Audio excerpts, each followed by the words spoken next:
본 방송은 10월 18일 토요일에 녹음됐습니다.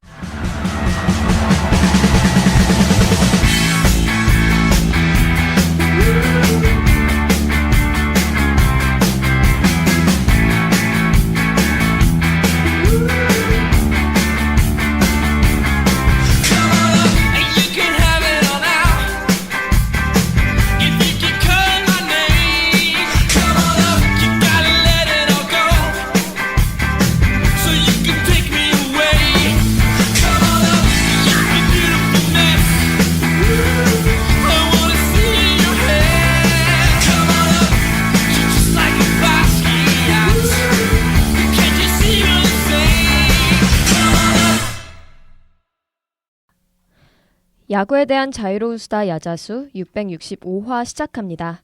안녕하세요. 오늘 방송 진행을 맡은 호스트 김서진입니다. 요즘 어디 할 것 없이 가을 야구가 한창이죠. 우리는 이럴 때 어떤 팀이 우승할까, 또 어떤 팀이 올라갈까에 집중하지만 그 이면에는 탈락한 팀들이 반드시 있기 마련입니다. 그래서 저희는 오늘 탈락자들은 어디로? 라는 주제로 MLB 포스트 시즌 탈락팀들을 조명해 볼 텐데요. 1부에서는 아메리칸 리그 먼저 살펴보겠습니다. 오늘 방송 서종민 PD님, 전희재님, 진정현님과 함께합니다. 안녕하세요. 안녕하세요. 네, PD님 오늘 방송 간단하게 소개해 주시면 감사하겠습니다. 네, 사실 대부분의 방송들이 승리자들만 조명하잖아요. 근데 사실 떨어진 팀들이 각자 사정들도 있을 거고 억울한 점도 있을 거고 막 그럴 거란 말이에요. 사실 오히려 떨어진 팀들이 할 말이 더 많아요. 그다음에 이제 그런 팀들이 더 간절하게 다음 시즌에 대한 생각도 하실 거고, 그래서 이번 방송은 아쉽게 떨어진 팀들이 플레이오프에서 어떤 모습을 보여줬는지, 그리고 내년 전망은 어떤지에 대해서 이야기해보는 시간을 가져보려고 합니다. 네, 좋습니다. 그럼 저희가 주제 다뤄보기에 앞서서 아메리칸 리그 포스트 시즌 전반에 대한 얘기를 짚고 넘어가면 좋을 것 같은데요. 아메리칸 리그 포스트 시즌이 좀 예측대로 흘러가고 있는 것 같으신가요? 일단 대부분 결과만 보면은 정배대로 흘러가고 있는 것 같은데요. 네. 뭐 디트로이트가 스쿠볼 경기 2경기를 져서 탈락한다든지, 예스비즈가 갑자기 프리드를 잡으면서 이긴다든지, 저지가 포스트 시즌에서 맹활약을 한다든지, 뭐 이런 조금 세세하게 틀린 것들은 있어도 뭐 그나마 토론토가 대놓고 양키스를 체급으로 누는 점을 빼면은 어느 정도 정배로 흘러가지 않았나 싶어요. AL은. 네. 저희가 녹음을 하고 있는 이 시점이 10월 18일 토요일이기 때문에 지금 ALCS가 시애틀이 역전승을 하면서 3승 2패인 시점에서 말씀을 드리는 거고요. 그래서 그 이전 경기들에 대한 얘기를 하면, 저는 디트로이트 클리블랜드 와일드카드 시리즈는 워낙 사실 이 두 팀이 변수덩어리 팀들이라고 생각을 했어서 어느 팀이 올라가든지 뭐 놀랍지는 않았고요.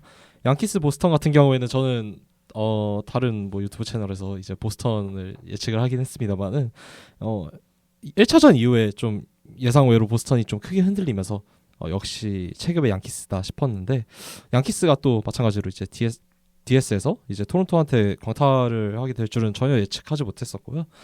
서부 쪽에서도 뭐 디비전 시리즈 직행했던 뭐 시애틀이 와일드카드 3차전까지 이제 치르고 올라왔던 디트로이트 상대로 좀 많이 고전하는 모습을 보였었기 때문에 이것도 사실 의외라면 좀 의외인 부분이었던 것 같습니다. 네. 정현님은 어떠세요? 사실 가장 의외였던 건 저는 토론토 양키스 그 시리즈가 가장 의외였긴 했는데, 이게 뭐랄까요? 양키스가 그냥 본인들 힘을 내지도 못하고 끝났어요. 그러니까 경기 결과가 이따가 저희가 뒤에서도 언급을 하겠지만 그냥 양키스가 손을 쓸 수도 없이 경기가 망가지는 케이스가 너무 많이 나와서 정말 예상치 못한 결과, 그리고 예상치 못한 그 경기 내용까지 보여주면서 끝났는데, 그거 제외하면은 전반적으로는 그냥 예측 범주 안에서 좀 놀았던 것 같습니다. AL은 적어도. 그렇죠. 그래서 선발이 분명히 강점인 양키스였고 선발이 분명한 약점으로 꼽혔었던 토론토였는데, 그 둘이 완전히 상반된 결과가 나와가지고 되게 좀 신기했던 것 같고, 그리고 또 이번 포스트 시즌을 전반적으로 보면서 확실하게 지금 로테이션이 1, 2, 3, 4 선발이 돌아가는 팀들이 많이 없다 보니까 아무리 지금 컨텐츠 팀이라고 하더라도 막 이제 뭐 예세비지라든지 아까 언급하셨던 뭐 슈리틀러라든지 뭐 보스턴 같은 경우에는 저 누가 코넬리얼이라든지 뭐 이런 연건 투수들, 그러니까 시니어급 투수들이 갑자기 이제 포스트 시즌에서 좀 던지고 활약하는 거를 보는 게 이번 가을 야구에서는 저는 제일 재밌었던 것 같습니다. 네, 확실히 가을 야구는 이렇게 예측하지 못한 것들을 발견할 때 좀 도파민이 나오지 않나 뭐 그런 생각을 해봅니다. 그럼 저희가 탈락팀들을 본격적으로 얘기 나눠볼 텐데요. 먼저 클리블랜드 얘기해보겠습니다. 이 클리블랜드 경기 지켜보시면서 아쉬운 점은 어떤 게 있으셨나요? 네, 우선 개빈 윌리엄스, 테너 바이비의 1, 2선발은 분명히 제 역할을 해줬습니다. 불펜도 케이드 스미스가 포스트 시즌 끝까지 잘 던져줬고요. 근데 이 친구 작년 올해 총합해서 163과 3분의 1이닝을 던졌습니다. 와, 이렇게 많이 던졌나요? 포스트 시즌까지 야, 포함해서요. 거의 박영현 그런 느낌이 나는데 KBO 따지면. 네. 근데 이제 이 팀의 문제는 역시 팀 WRC 플러스 꼴찌의 타선이죠. 그리고 오늘 그리고 다음 녹음 때 이야기를 많이 할 것 같은데 제가 오늘 예시로 많이 들 게 싱어 인디아 트레이드를 예시로 많이 들 것 같아요. 어쨌든 투수 타자 한 명씩 1대1 교환을 하는 건데 어쨌든 인디아나 싱어나 둘 다 어느 정도의 가치가 있는 선수들이다 보니까 이런 트레이드를 꼭 진행을 해야 되는 팀이지 않나 생각을 합니다. 네. 콴이나 라미레즈나 만자르도를 제외하면 위협적인 타자가 없고요. 보트 감독이 워낙 플래툰을 강조하다 보니까 존켄시 노엘 같은 선수들이 1차전에 선발을 나왔거든요. 그리고 뭐 이 경기들 보면서 좀 느낀 거는 저도 마찬가지로 타선에 대한 아쉬움이 가장 컸었는데 사실 첫 번째 경기 타릭스 쿠발 만났던 거는 뭐 자연재해에 가까운 부분이라 어쩔 수 없는 거고 뭐 7.2이닝 14K를 당했었죠 이때. 근데 뭐 사실 어느 팀이든 만났을 때 스쿠발이 이 정도 해줄 수 있는 투수니까 뭐 이게 클리블랜드가 이걸 당했다고 해서 딱히 뭐 나쁠 건 없었다고 생각을 하는데 2, 3차전에서 어떻게 이제 좀 반드시 뒤집어야만 했었던 클리블랜드인데 2차전에서는 발레라, 뭐 로키오, 보네일러 이런 선수들이 홈런볼을 쳐주면서 생각보다 손쉽게 이제 승리를 따냈었잖아요. 근데 결국에 3차전에 좀 많이 최근에 안 좋은 모습을 보여줬었던 이 잭 플레어트를 상대로 그리고 상대적으로 좀 디트로이트 불펜진이 많이 떨어진다고 생각을 하는데 저는 개인적으로 근데 이 불펜진 상대로 점수를 거의 뽑지 못하면서 그냥 무난하게 패배했어요. 결국 타선의 힘이 하나도 이제 받쳐주지 못했던 가디언스고 이게 시리즈 내내 상대 실책으로 냈던 득점을 제외를 했을 때 3경기에서 8득점밖에 뽑지 못하는 그런 좀 심각한 빈타에 시달렸습니다. 이게 아무리 스쿠발 포함된 거라고 해도 디트로이트 투수진을 상대로 이 정도밖에 점수를 못 내면 절대 이길 수 없습니다. 그리고 높이 올라갈 수도 없는 그런 타선이었어요. 시즌 내내 사실 호세 라미레스를 좀 뒷받침해줄 선수가 이게 그래도 좀 넓게 쳐줘서 후반기에 좋았던 카일 만자르도라든지 아니면 뭐 9월 막판이 돼서야 좀 그나마 좀 이제 올라오는 타격감이 올라왔던 그런 몇몇 선수들 정도를 제외했을 때 전반적으로 호세 라미레스에 너무 의존하는 타선이었고 그리고 거기에 더해서 뭐 스티븐 콘까지 이 정도의 공격력에 크게 의존하는 팀이었으니까 사실 팀에 한계가 있을 수밖에 없었어요. 그래서 이 와일드카드 시리즈의 그 탑 유망주인 체이스 델라우터를 데뷔시키면서까지 그런 강수를 줬었는데 결국 델라우터도 뭐 장타를 뽑아낸다든지 그런 모습은 보이지 못했고요. 하다 보니까 팀 타선 체급이 너무 아쉬웠다라고 좀 한 줄 평을 할 수 있을 것 같습니다. 네.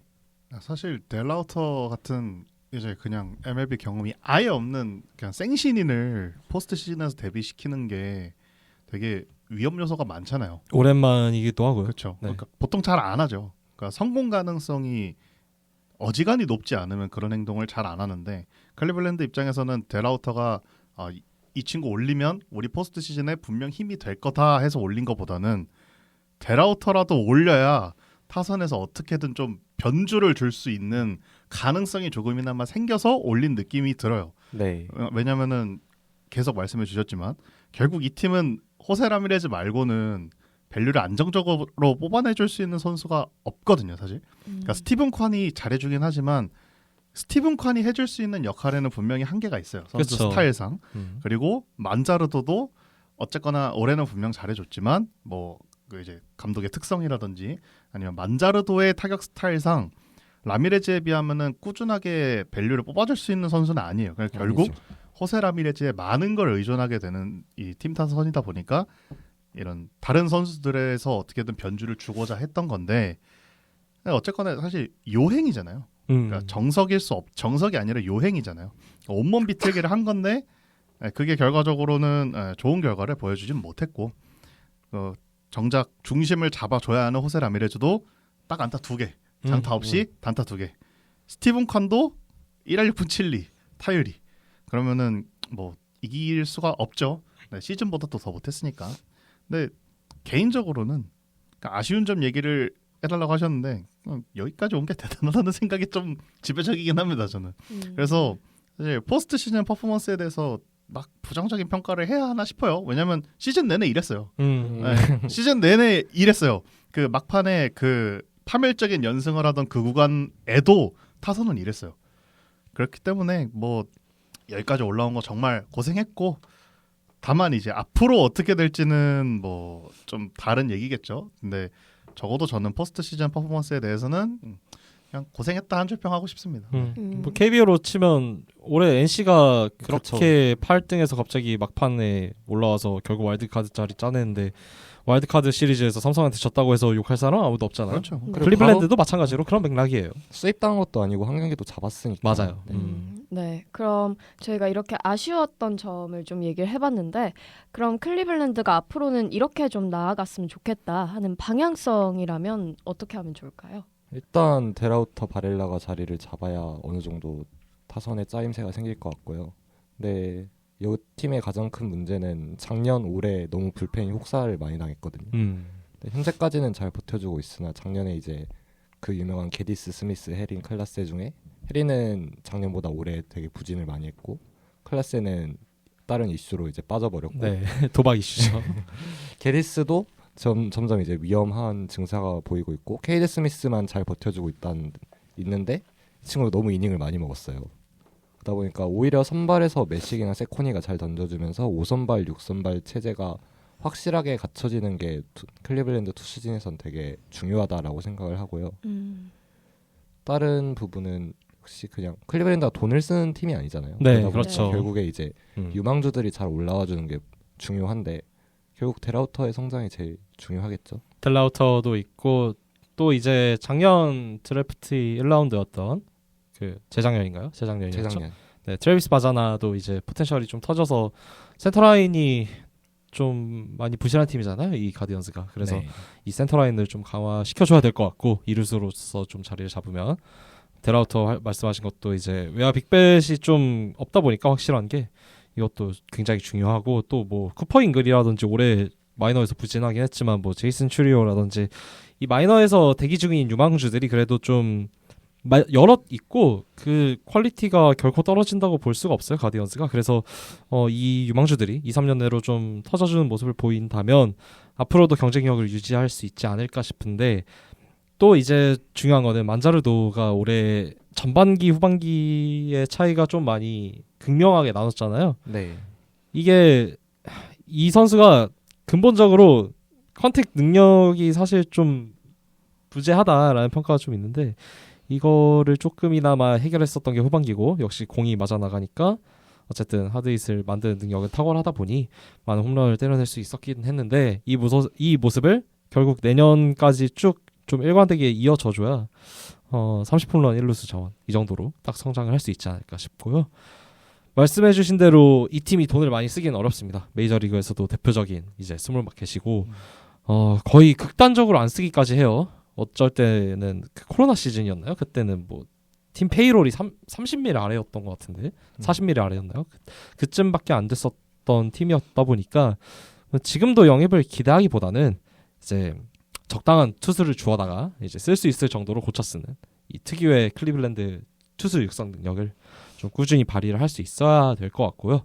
근데 이게 말하다 보니까 자꾸 뭐가 if가 많이 붙죠. 그러니까 보통 이제 이런 팀들은 내년 전망이 좀 어렵다라고 좀 보시면 될 것 같은데, 그래도 이 팀 같은 경우에는 이런 꾸준한 if를 어쨌든 해결하는 그런 능력을 보여준 팀이기도 하고 그랬던 팀이 클리블랜드니까 이렇게 좀 긍정적으로 말하는 거지, 다른 팀이었으면 오히려 좀 더 어두운 전망만 많이 얘기하지 않았을까 싶어요. 근 몇 년간 포스트 시즌 이야기를 할 때, 특히 이제 시즌 초반에 포스트 시즌 이야기를 할 때 클리블랜드가 포함이 된 경우를 전 본 적이 없거든요. 대부분 이제 이 알 중에서 미네소타가 제일 우승에 가깝고 올해도 아마 그랬을 거예요. 미네소타가 가장 우승에 가깝고 아마 두 팀이 올라가더라도 디트로이트와 캔자스시티가 다크호스가 될 것이다. 그리고 클리블랜드는 떨어질 것이다. 올해 예측이 딱 그랬거든요. 네. 근데 완전히 반대로 클리블랜드는 결국에 살아 돌아왔고 올라와서 포스트시즌까지 갔으니까 뭐 내년도 저희가 아무리 이렇게 안 좋은 별로 안 좋을 거다 이야기를 해도 아마 내년에도 분명히 위에 있지 않을까라는 생각이 듭니다. 근데 클리블랜드가 어떻게 포스트 시즌에 이렇게 계속 오잖아요. 어떻게 계속 오는데 근데 사실 이게 중부지구라서 오는 것 같기도 하고 좀 그런 생각이 좀 많이 들기는 해요, 사실. 근데 결국에는 이제 뭐 바자나라든가 델라우터라든가 발레라든가 결국 이제 젊고 이제 가용해 볼 수 있는 야수 자원들이 좀 있기는 한데 결국 앞으로 2년이 제일 중요하지 않을까 싶어요. 왜냐면 호세 라미레즈가 이제 올해로 33세고 계약이 28년까지 돼 있으니까 한 2년 정도 이제 더 뛴다 가정을 하면 35세 시즌까지 바라보면 될 것 같거든요. 만약에 호세 라미레즈 35세 시즌까지 딱 했는데 여전히 팀에서 가장 믿을 만한 타자가 라미레즈인 상황이다. 그러면 이제 클리블랜드는 진지하게 팀 개편을 논의해야 할 정도의 수준까지 갔을 가능성이 좀 높을 거고 만약 그게 아니라 그 사이에 뭐 저희가 지금 바자나는 특히나 좀 기대를 좀 상당히 많이 받고 있잖아요. 보여주고 있는 모습도 좀 기대가 좀 많이 되고 그래서 이 선수들이 만약에 기대만큼의 퍼포먼스를 보여줘서 야수 로스터에 어떻게 자리를 잡는다면 라미레즈가 살짝 뒤로 밀려나도 클리블랜드가 정말 오랜만에 야수로 야구하는 그런 모습도 볼 수 있지 않을까. 근데 어쨌거나 유망주 지금 3명이잖아요. 그러니까 바자나, 발레라, 뭐 데라우타까지 포함해서. 근데 이 3명이 동시에 터지는 거는 또 하늘이 내려줘야 되는 거거든요. 사실 이게 이프문이 좀 많이 붙어서 글쎄요. 여러모로 물음표가 많다라고 얘기하면 딱 맞을 것 같아요. 네, 좋습니다. 그러면 저희가 클리블랜드는 여기까지 얘기를 해보고요. 다음 팀으로 넘어가서 다음은 보스턴 레드삭스 얘기해보겠습니다. 이 보스턴 경기는 보시면서 어떤 게 좀 아쉬우셨나요? 양키스랑 보스턴이 올 시즌에 맞붙어서 상대 전적이 보스턴이 꽤나 압도적으로 좋았어요. 그러니까 8승 3패면은 이제 5승 정도 앞선 거죠. 네. 근데 보스턴의 1, 2차전 선발 결국 크로시아와 베요가 나올 것으로 예상이 됐던 상황에서 이 둘이 올 시즌에 양키스전 8경기 나와서 성적이 매우 좋았단 말이에요. 뭐 이 두 투수의 특성도 그렇지만 그래서 양키스가 만약에 이 둘 중에 한 명이라도 넘길 수 있으면 3차전에 이제 나올 선발 매치업이나 그런 걸 감안했을 때 양키스가 그래도 시리즈를 잡지 않을까 싶었는데 결국에 브라이언 베이오가 2이닝도 못 버티면서 이제 2차전에 흐름을 내준 게 시리즈 패배 원인이라고 생각을 하고 사실 당장 상성을 그냥 빼더라도 보스턴 입장에서는 원래 3선발로 나와줘야 됐던 지올리터가 이제 부상으로 엔트리에 못 들으면서 이제 코넬리 얼리가 3차전에 등판해야 했던 상황이 보스턴 입장에서는 매우 뼈아프게 다가왔던 것 같습니다. 그리고 이번 시리즈에서 상당히 많이 지적이 됐었던 게 이 알렉스 코라 감독의 이 교체 타이밍 네. 또 상당히 아쉬웠다는 평가가 좀 많은데 이게 왜냐하면 2차전에서 이제 분명 긴 이닝을 그래도 끌어다 줄 수 있는 베이오 같은 경우에는 3회 말에 빨리 교체 타이밍을 잡고 불펜 총력전을 했어요. 근데 이거는 분명히 이해가 되는 상황이었습니다. 왜냐하면 1차전에 크로시아가 8이닝 소화해주면서 크로시아랑 체프먼만으로 경기를 끝냈었잖아요. 그렇다 보니까 2차전에 가용 가능한 불펜이 워낙 많았어가지고 불펜 총력전을 한 거는 굉장히 이해가 되지만 근데 이럴 거면 그냥 2차전에 체프먼까지 그 예전에 2016년에 컵스가 그 체프먼을 활용했던 것처럼 아예 빠르게 투입을 해서 경기를 끝까지 그냥 비벼서 봤어야 되지 않나라는 좀 생각이 들고요. 이게 결국 그 8회에 올라왔던 그 셋업맨인 가렛 휘틀락이 실점을 하게 되면서 여기서 역전을 허용하고 3차전을 내준 거잖아요. 그렇다 보니까 좀 불펜 교체 측면에서도 좀 많이 아쉬움이 느껴지고 또 결국 3차전까지 오게 되면서 루키 투수인 코넬리 얼리가 등판을 하게 됐는데 얼리가 첫 사이클에 생각보다 너무 잘 던지더라고요. 너무 잘 그래서 저도 깜짝 놀랐는데 근데 이게 너무 잘 던져서 그런 건지 오히려 이게 독이 된 것 같은 게 투수 교체 타이밍이 또 너무 늦어졌어요. 네. 4회에 이제 얼리가 타순 한 바퀴 돌고 나서 갑자기 이제 볼넷 나오고 피안타 좀 많이 나오고 하면서 막 말루까지 몰렸었잖아요. 이게 피안타도 되게 애매하게 맞은 게 네. 벨린저한테 이제 그 이상한 바가지 안타 맞고 맞아요. 막 그런 식으로 네. 맞다 보니까 뭐 코라 감독 입장에서도 막지 않을까라는 생각을 조금이라도 했을 것 같긴 합니다. 네. 근데 그러다가 결국에 투수 교체 타이밍이 너무 늦어지긴 했어요. 사실점 할 동안 그냥 방관할 수밖에 없었던 게 애초에 불펜 투수들 대기가 좀 늦은 모습이었고 몸이 덜 풀린 상황에서 성급하게 투입을 할 수도 없었다 보니까 이거는 얼리가 첫 사이클 너무 잘 던져서 오히려 좀 방심했나? 약간 이런 생각이 들기도 하고요. 하다 보니까 좀 전반적인 투수 운영 측면에서 분명히 양키스를 잡을 기회가 충분히 있었던 보스턴이니까 오히려 더 아쉬움이 남는 것 같습니다. 네. 그러니까 차라리 그럴 거면 3차전에 베이오까지 붙이던가 아예 2차전에 2이닝도 못 던졌으니까 3차전에 베이오까지 붙이는 판단을 하던가 그게 아니었으면 2차전에 휘틀락이 거의 50개 가까이 던지고 내려갔거든요. 네. 그래서 3차전에 사실상 못 나오는 상황이었다면 아까 말씀해 주신 대로 휘틀락을 붙였으면 체프먼까지 붙여서 그냥 3연투 하던가 뭐 이제 와서 뭐 3연투 4연투 신경 쓸 거 아니잖아요. 포스트 시즌인데 그러니까 그런 거 생각하면 좀 아쉽기는 했고 그러니까 얼리가 40점하는 그동안에 그 메이저리그 중계에서 계속 불펜을 비춰줬거든요. 맞아요. 하나하나 맞을 때마다 불펜을 비춰줬는데 그 서 있는 선수가 없었어요. 일단 그냥 여러모로 그 부분이 어쨌거나 거기서 4실점을 하면서 경기가 그대로 끝났기 때문에 저희가 이 판단을 더 아쉽게 여기는 것 같고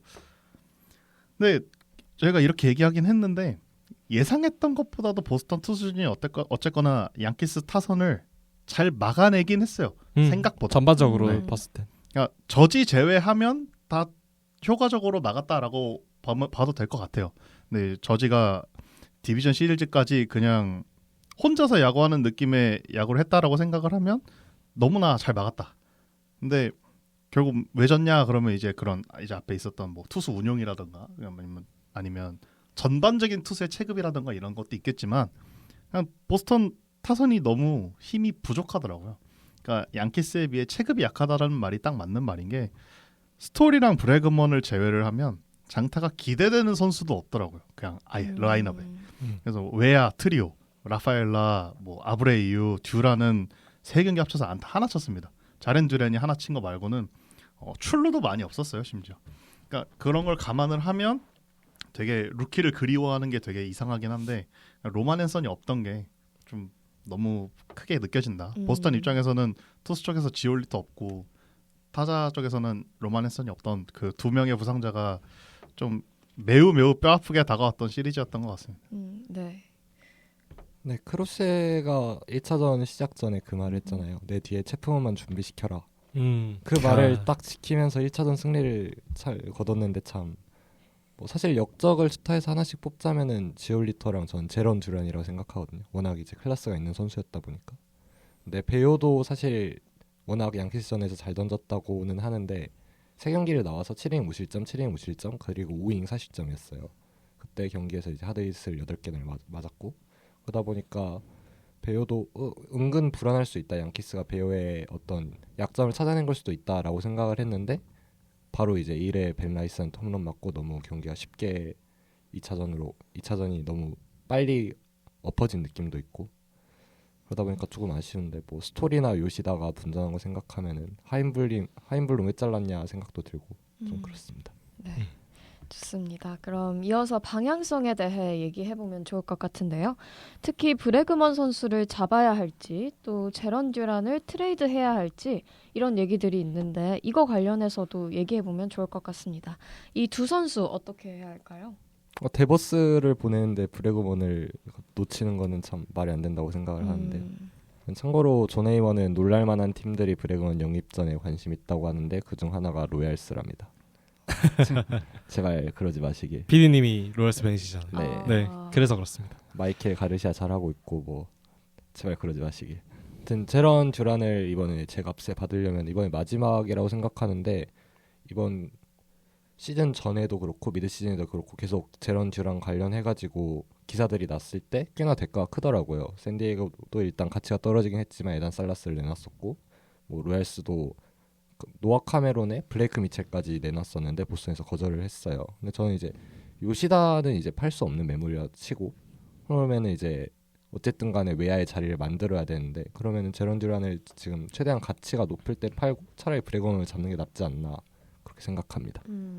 일단 듀란 같은 경우에는 마찬가지 말씀으로 이제 계속 트레이드 루머가 돌기도 했었고 이게 보스턴의 지금 탑 유망주들의 포지션이 좀 어느 정도 꼬여 있다고 생각을 해서 기존 자원들이랑 겹치는 부분이 있으니까 듀란 같은 경우에는 좋은 대가를 받아올 수 있다면 충분히 파는 게 맞는 것 같고요.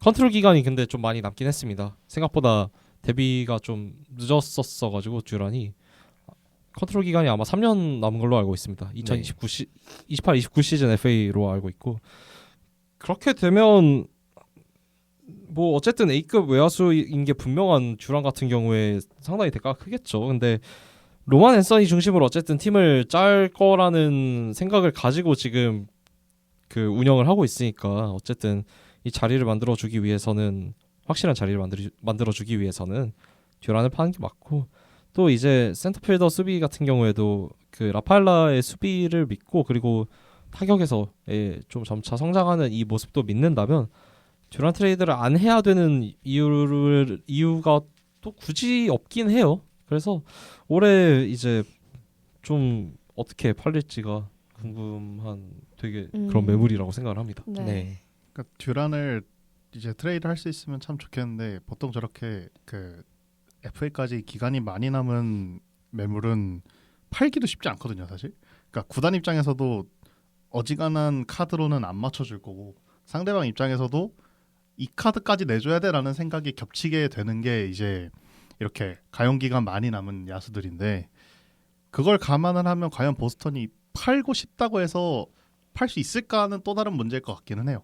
정확히 보스턴한테 달린 것 같긴 합니다. 만약에 보스턴이 듀란을 그냥 안 팔겠다 마음가짐을 먹고 있으면 그냥 2년 남았을 때 뭐 1년 남았을 때까지 그냥 안고 가도 뭐 그러려니 할 것 같은데 그냥 큰 그림을 보면 이제 트레이드를 하는 게 맞기는 하겠죠. 네.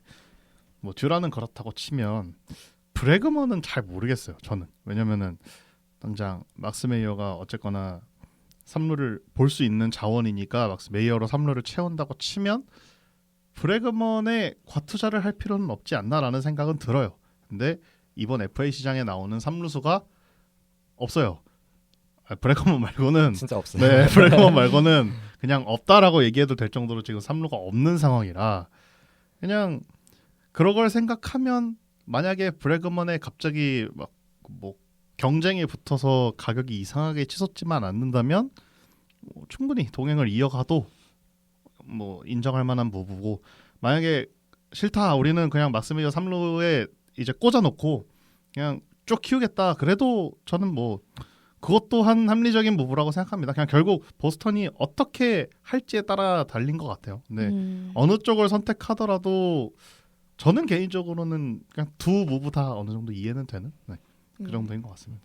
일단 스토리도 옵트아웃을 아마 사용을 할 것 같고 그러다 보니까 일단 보스턴이 돈을 안 쓰는 팀이 아니잖아요. 그리고 이제 슬슬 쓸 때가 됐단 말이에요. 그러니까 어떤 무브를 진행을 할지 정확하게는 잘 모르겠지만 근데 슬슬 쓸 때가 된 팀이 지금 3년째 안 쓰고 있으니까 지금 계속 이제 아쉽다라는 얘기가 나오는 거긴 한데 그 다른 축구팀에서 워낙 돈을 많이 썼으니까 이제 보스턴에 쓰지 않을까라는 생각은 있거든요. 근데 오히려 그 축구팀이 너무 돈을 많이 썼어가지고 오히려 여기가 돈 이번에 못 쓸 수도 있지 않을까요? 쓸 때가 됐는데 브래그먼에 쓰는 것도 좀 그렇잖아요. 쓸 때가 됐으면은 아예 1년 2년 기다려서 완전 빅네임을 노리려라라는 생각도 좀 들고. 네, 확실히 보스턴이 어떻게 할지 앞으로 어떤 선수를 잡고 뭐 어떤 선수를 내보낼지 같이 지켜보면 또 재밌을 것 같습니다. 그럼 다음 팀으로 넘어가 볼까요? 다음은 디트로이트 얘기해 볼 텐데요. 디트로이트는 어떤 점이 아쉬웠다고 보시나요? 스코발 빼고 다 아, 솔직히 투수진 얘기에서는 스코발이랑 마무리 베스트. 윌베스트 윌베스트 말고 다 아쉬웠습니다. 그러니까 스코바를 제외를 하면 로테이션이 안 돌아갔어요. 그러니까 플레어티는 많이 불안했죠. 일단 후반기부터 그 모습이 여실히 드러났고 뭐 마이즈도 마찬가지고. 근데 이제 그래 선발진 그럴 수 있어. 뭐 정규 시즌도 그렇게 굴렸으니까 그럴 수 있는데 불펜이 결국 오프 시즌에 보강을 이제 애매하게 한 게 여기서 이제 벌을 받는 거죠. 어떻게 보면.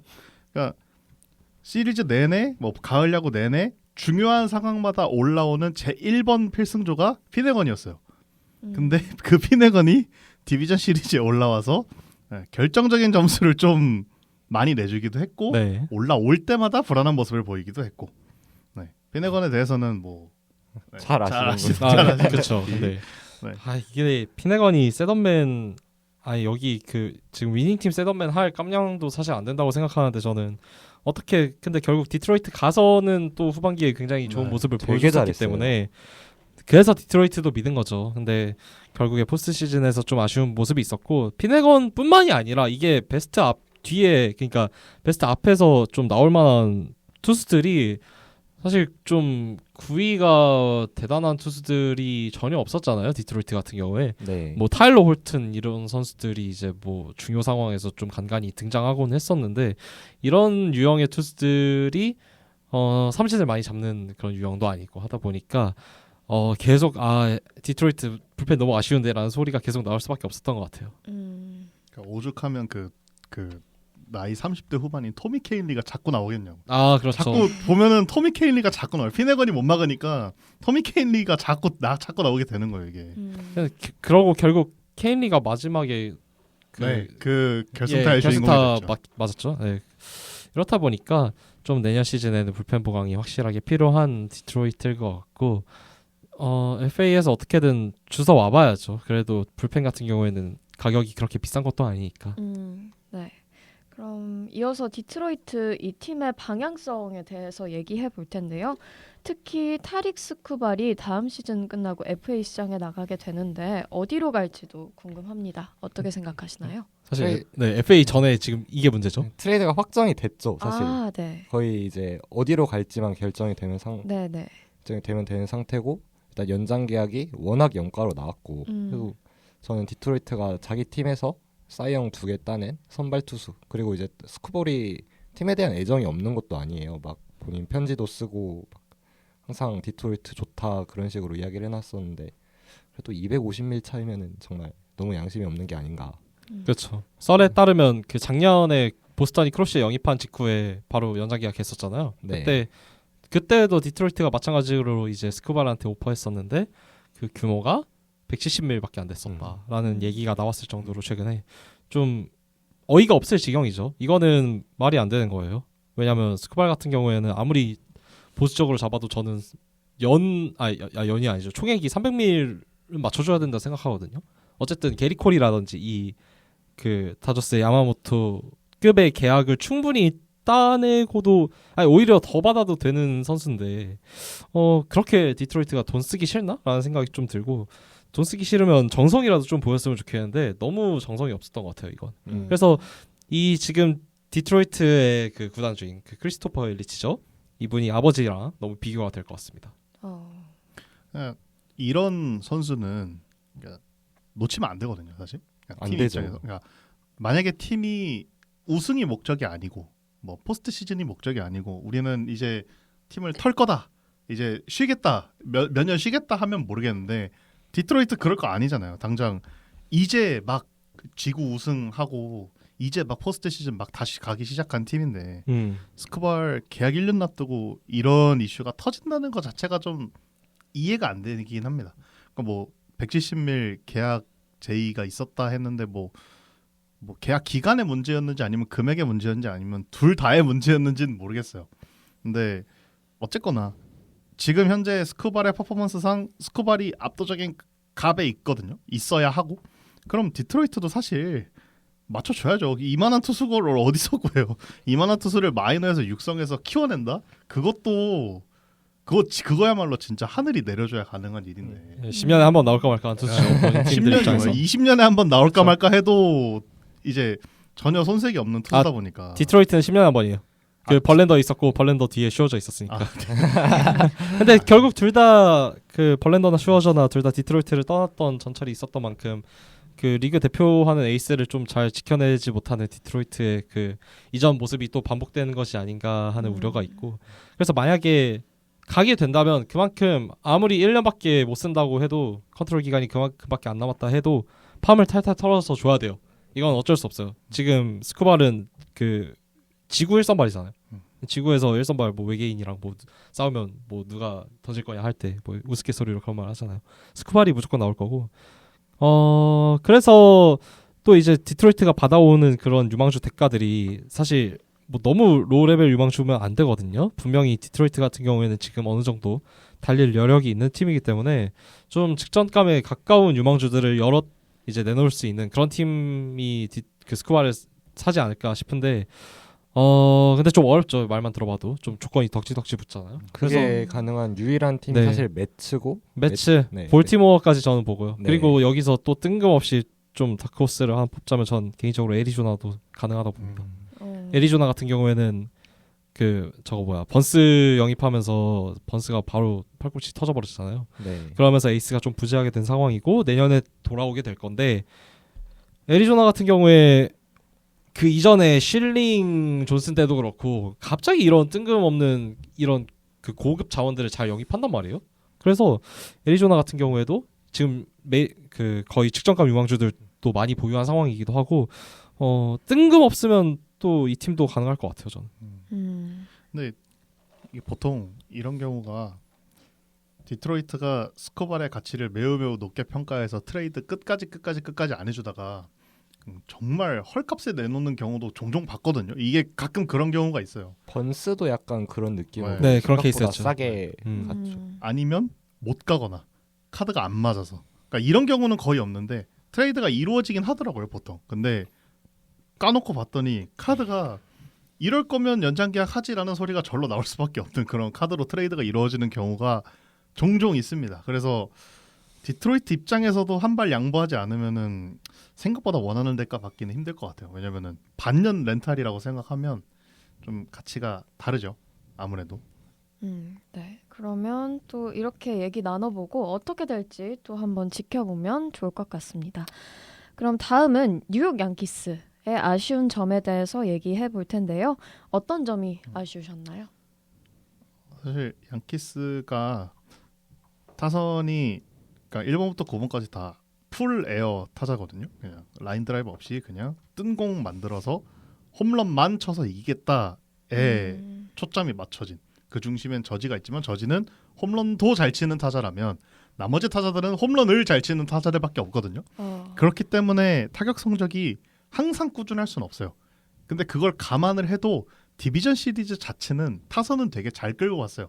저지가 중심을 너무 잘 잡아줘서 이제 앞뒤에 있는 타자들도 이제 힘을 받아서 잘 쳐줬는데 그럼 뭐해? 선발들이 프리드, 로돈, 뭐 슐리틀러까지 제대로 이닝 소화는 물론이고 실점도 대량으로 하고 내려가는 바람에 양키스가 타선이 뭐 힘을 발휘하기도 전에 경기가 앞에서 좀 많이 가버린 경기가 대부분이었어요. 토론토와의 시리즈는. 슈리틀러는 그나마 잘 던졌는데 그나마 맞아요. 잘 던지게 슈리틀러. 그나마. 네. 이 고액 연봉자 두 놈 진짜 이상하죠? 어떻게 해야 됩니까? 네. 프리드, 로돈, 뭐 로돈도 포신 구속이 이상하던데 아팠던 게 맞았다고 하더라고요. 그다음에 이제 프리드는 원래 안 아파도 못 던지는 투수가 맞고. 그렇죠. 원래도 가을 야구 잔혹사 유명했죠. 네, 그러다가 뭐 그리고 또 뭐 루이스 힐, 윌 워렌 이런 선수들한테 기대를 하는 것도 사실 말이 안 되고 그러다 보니까 저는 콜의 부재가 되게 아쉽게 느껴지더라고요. 오히려 이제 콜이 썼으면 디비전 시리즈도 일단 직행으로 올라가지 않았을까 싶고 그리고 저지만 있었던 타선이 제일 큰 문제라고 생각을 하는데 작년 양키스 같은 경우에는 저지가 못해도 소토 그리고 스탠튼이 정말 잘해줬거든요. 소토가 없어졌다고 치면은 결국에 이제 스탠튼이 가을에서 제 역할을 해줬어야 됐는데 이번 시리즈에서 스탠튼이 결국 홈런을 하나도 치지 못했어요. 그러다 보니까 양키스 입장에서도 저지 혼자만 버티는 타선은 결국에 떨어질 수밖에 없거든요.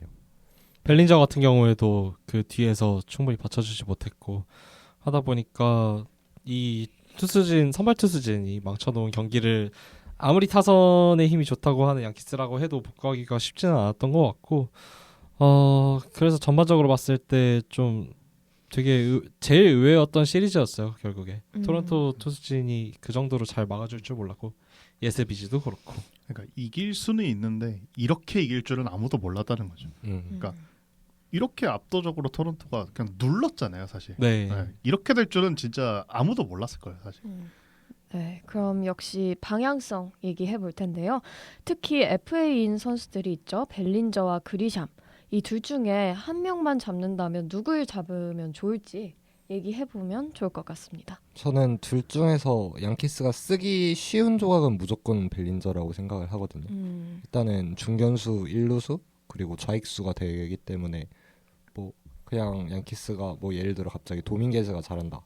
그러면은 벨린저를 그냥 중견수에 갖다 쓸 수도 있고 갑자기 라이스가 부상을 당한다. 그럼 뭐 1루수에 갖다 쓸 수도 있고 그리고 일단은 양키 스타디움에 너무 잘 맞는 타자예요.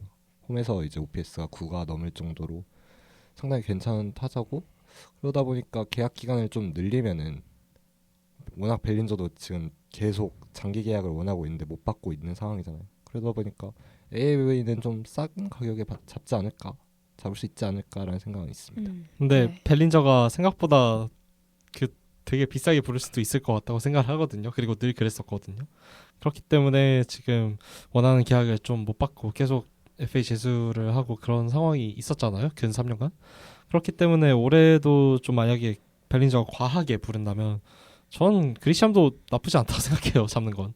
근데 이게 그리샴 같은 경우에 올해 FA 로이드다 보다 말 많았잖아요. 그 전까지 사실 뚜렷한 성과가 있었던 선수는 아니다 보니까 좀 확신이 안 드는 분들이 많은 것 같은데 이 선수도 어쨌든 플레이어 많이 만드는 이 양키 스타디움을 활용을 잘 할 수 있는 타자고 오히려 그리샴도 유망주 시절 이 선수에 대한 평가를 생각해보면 이 정도 성적을 한번 찍은 게 그렇게까지 이상한 일은 또 아닌 것 같아요. 그래서 오히려 근데 타격 쪽에 대한 의심보다는 저는 갑자기 수비 쪽에서 올해 퇴보를 한 게 좀 더 이상해 보이긴 해요. 왜냐하면 골든글러브 2회 수상자기도 하고 워낙 수비 능력이 유망주 시절부터 좋다라는 평가가 있었으니까. 근데 올해는 좀 안 좋았었거든요. 이게 팀이 양키스다 보니까 벨린저나 그리샴 둘 중에 한 명을 고민하는 문제가 그냥 저는 거기서 거길 것 같아요. 양키스 입장에서는 둘 다 안 잡을 수도 있어요. 말씀하신 대로 만약에 벨린저 값이 너무 튄다거나 아니면은 그리샴의 만족을 못했다 하면 갑자기 카일 터커로 틀 수도 있어요. 이 팀은 돈 쓰는 데에는 그냥 거리낌이 없는 팀이라서 무슨 짓을 할지 모르거든요. 그러니까 그래서 카일 터커 막 갑자기 질러서 그럼 중견수 누가 보냐? 저지가 보겠지. 수비는요? 수비 공격으로 벌면 돼 마인드를 이제 항상 장착하고 있는 팀이기 때문에 무슨 짓을 할지 모르겠어서 솔직히 둘 다 잡을 수도 있을 것 같기도 하고 그냥 만약에 진짜로 터커를 진지하게 노린다면 그냥 둘 다 안 잡고 말지로 가도 될 것 같아요. 근데 저는 저지 중견수는 더 이상 안 봤으면 좋겠어가지고 그냥 코너웨어 그냥 두는 게 이 선수의 건강 이슈에서도 그렇긴 그렇고 하죠. 중견수를 굳이 저지가 봐야 될 필요는 전 전혀 없다고 생각하거든요. 아니면 그냥 치 좀 중견수 옮기고 그것도 가능한 시나리오긴 한데 그리고 비셋 영입하고 맞아요. 그것도 충분히 가능한 시나리오죠. 그냥 돈이라면 뭐 안 쓸 팀은 아니니까 어떻게 될지 모르겠습니다. 솔직히 그냥 FA에 있는 모든 매물에 양키스가 손 하나씩은 다 올리고 있어요. 그래서 무슨 일이 일어날지 모르겠습니다. 확실히 이런 FA 얘기하면 돈 많은 팀들이 어떻게 할지 보는 게 좀 재밌는 것 같더라고요. 네, 그래서 기대되는 것 같기도 합니다. 그럼 또 얘기해야 할 선수가 있죠. 스펜서 존스 선수인데요. 이 선수는 앞으로 팀 내에서 어떤 역할을 좀 가져가면 좋을까요? 일단 트리플 A에서 잘했으니까 내년 시즌엔 무조건 올라올 것 같고요. 네. 근데 저는 오히려 타격 툴보다는 수비 툴이 오히려 스펜서 존스의 가치를 가리지 않을까 생각을 하거든요. 뭐 타격 툴은 잘 치면 프라임 갈로고 못 치면 말년 갈로겠죠. 어쨌든 간에 헛스윙률이 워낙 높고 삼진율도 워낙 높고 그만큼의 이제 파워를 가지고 있는 선수다 보니까 이 선수가 저타 저지라는 닉네임으로 불리고 있는데 그렇다고 저지만큼의 컨택력을 가지고 있는 선수는 아니거든요. 그러다 보니까 뭐 계속 도밍게스 생각이 나는데 도밍게스도 타격 툴이 기대한 만큼 터지지는 못했지만 그것보다 큰 문제는 5회에 10을 마이너스 10을 찍어버리는 수비거든요. 그게 제일 문제였죠. 네. 일단 그래도 스펜스 선수 같은 경우에는 일단 중견수가 가능한 선수고 그러다 보니까 어떻게든 받고 키우지 않을까라는 생각은 좀 있습니다. 그래서 존스 같은 경우에도 어쨌든 지금 외야 한 자리를 반드시 차지해야만 되는 입장인데 말씀해주신 대로 제이슨 도밍게스가 좀 몇 년째 유망주 딱지를 못 떼고 있잖아요. 그래서 올해도 좀 기대 이하였으니까 존스 본인만 잘하면 언제든 한 자리 차지할 수 있을 거라고 생각을 합니다. 근데 이 선수 타격 포텐셜 충분하고 어떻게 보면 좀 유망주 시절 저지랑도 많이 닮은 구석이 있다고 저도 생각을 하는데, 근데 저지도 붕붕이라고 불렸던 그 유망주 시절 삼진율이 이 정도는 아니었어요. 존스 같은 경우에는 올해 35.4%를 기록을 했거든요. 근데 이 정도의 삼진율은 이게 아무리 좋은 타구를 많이 만들 수 있는 선수라고 해도 이거는 좀 많이 심각한 범주 안에 들어가 있는 삼진율이잖아요. 그래서 이런 컨택 능력을 가지고 혹은 그 타격 접근법을 가지고 메이저리그에서 타격이 통할까라는 의문이 계속 좀 머릿속에 맴도는 건 사실이긴 합니다. 근데 이게 양키스잖아요. 이 팀은 이제 걱정 안 하려고요. 만약에 이게 지금 그 제이슨 도밍게스나 예를 들어 지금 스펜서 존스나 이게 예를 들어 앞에 있었던 클리블랜드에 이 두 선수가 유망주로 있고 이제 올라와야 된다 하면 사활을 걸어야 되는 게 맞거든요. 근데 양키스는 이 두 선수가 안 되면 그거 돈으로 메꿀 거예요. 이제 그럼 이제 1, 2년 뒤 FA 시장에 외야수 좋은 거 하나 나왔네. 그럼 이제 장기 계약 얹어주고. 그러니까 그렇게 해서 로스터를 알아서 잘 메꿀 구단이기 때문에, 그러니까 양키스가 이제 해야 되는 게 이제 정리잖아요. 교통 정리를 이제 해야 되거든요. 결국 외야 포지션 정리라든가 뭐 내야 포지션 정리라든가 뭐 투수도 마찬가지지만 정리를 해야 되는 입장이에요. 근데 이게 다른 팀은 정리는 창고 채워넣기도 바빠 죽겠는데 이 팀은 일단 창고는 다 채워 넣어놓고 정리를 하는 게 문제인 팀이라서 항상. 그래서 솔직히 양키스의 유망주 그냥 스펜서 존스가 어떻게 할지는 기대가 되는 건 맞는데 양키스 팀 입장에서는 생각보다 크지 않을 수 있다. 네. 이게 다른 팀이 아니라 양키스 같은 팀은 특히나 더 그런 모습이 많이 보여서 예전부터. 그래서 양키스 같은 경우에는 올해 이제 끝났으니까 이제 과제가 말씀해 주신 대로 그리시안 벨린저 중에 이제 누구를 남길 거냐를 선택을 해야 되고, 불펜 교통 정리도 반드시 필요해 보입니다. 어쨌든 베드나가 워낙 좋은 모습을 보여줬으니까 내년에도 일단은 베드나 체제로 가지 않을까 싶은데, 네. 문제는 그 아래 세더맨들 있잖아요. 지금 카멜로 도발이라든지 뭐 그 부진했던 누구죠? 그 등등의 여러 투수들 있잖아요. 데빈, 버드, 데빈 윌리엄스, 네, 그런 이제 불펜 투수들이 좀 많이 부진했었으니까 또 추가 영입을 노려봐야 되는 입장일 수도 있고요. 양키스는 여기에다가 이제 내년에 중간에 게리 콜이 어쨌든 돌아올 거잖아요. 네, 건강한 모습으로 돌아오기만 한다면 또 선발진도 교통정리가 필요합니다.